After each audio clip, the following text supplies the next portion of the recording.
সকলৰ যে অটোনমাস খাদ্য শাসনৰ যে দাবী সেই দাবীটো এতিয়ালৈকে কিয় পূৰণ কৰা নাই? गरखाफोरनि जे अट'नमास काउन्सिल दाबि बे दाबिखौ मावफुंनांगौनि थाखाय गोख्रैयै सरकारखौ बाथ्रा बुंदों दिपेन बर' बिथांसारा। दा मा बाथ्रा बुंलांखो आरो बेनि गेजेराव जोंनि गेजेरावनो खायफा माने गावनिखौ दोननानै गुबुननिखौ मानो एसेबां नांजादों नैबेबायदिबो बुंनायखौ जों नुदों ससियेल मिडियानि गेजेरजोंहाय स्क्रिन थ्र' खालाम शेयार खालामनायखौ। नाथाय बिथाङा बबे उद्देশ্যखौ लानानै बाथ्रा बुंदों फैजोंब्ला भिडिअखौ नायलां दिनै। গৰখাসকলৰ যে অটোনমাস খাদ্য শাসনৰ যে দাবী সেই দাবীটো এতিয়ালৈকে কিয় পূৰণ কৰা নাই? মই এই মঞ্চৰ পৰা দাবী জনাব বিচাৰিছোঁ, আহ্বান জনাব বিচাৰিছোঁ অসমৰ মাননীয় মুখ্যমন্ত্ৰী ডক্টৰ হিমন্ত বিশ্ব শৰ্মালৈ যে অতি শীঘ্ৰেই নিৰ্বাচনৰ আগে গৰখাসকলৰ যি অটোনমাস কাউন্সিলৰ যি দাবী সেইটো ন্যায্যতা সহকাৰে তেখেতসকলক প্ৰদান কৰক, সেইটোৱে মোৰ দাবী জনাইছোঁ। আৰু গৰখাসকলৰ যি এটা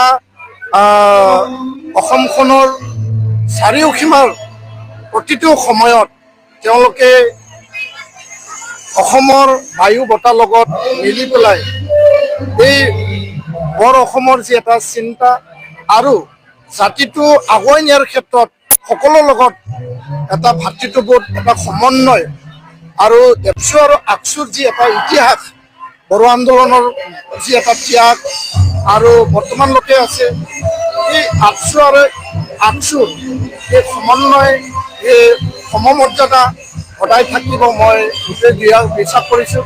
50টা বছৰ আমি একেলগে আহিলোঁ, আগন্তুক 50 বছৰ 100 বছৰলৈকে আমি একেলগে যাম আৰু ভৱিষ্যতে একেলগে কাম কৰি যাম, মই এই কথাকে প্ৰকাশ কৰিছোঁ।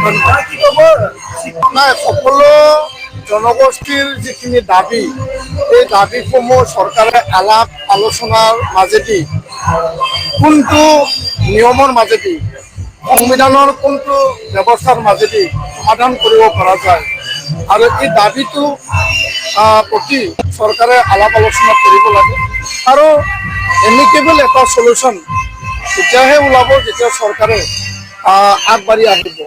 কাৰণ সকলো জাতি জনগোষ্ঠীয়ে নিজৰ অধিকাৰৰ কাৰণে সংগ্ৰাম কৰে আৰু সংগঠনে জাতিটোৰ এই অধিকাৰৰ কাৰণে সদায় মাত মাতে। তো ইয়াৰ কাৰণে আলোচনাৰ মাজেদি যিসমূহ দাবী আছে, যিকোনো সমস্যা আছে, সেই সমস্যাসমূহ ভাৰত চৰকাৰে হওক অসম চৰকাৰে হওক আলোচনা কৰি সমাধান কৰিব লাগে বুলি মই এইটোৱে কৈছোঁ। এইটোকে কৈছোঁ, অসমত বিভিন্ন জাতি জনগোষ্ঠী জনজাতি লোকসকলে হওক, খিলঞ্জীয়া লোকসকলে হওক, সকলোৱে ইয়াতে বসবাস কৰে।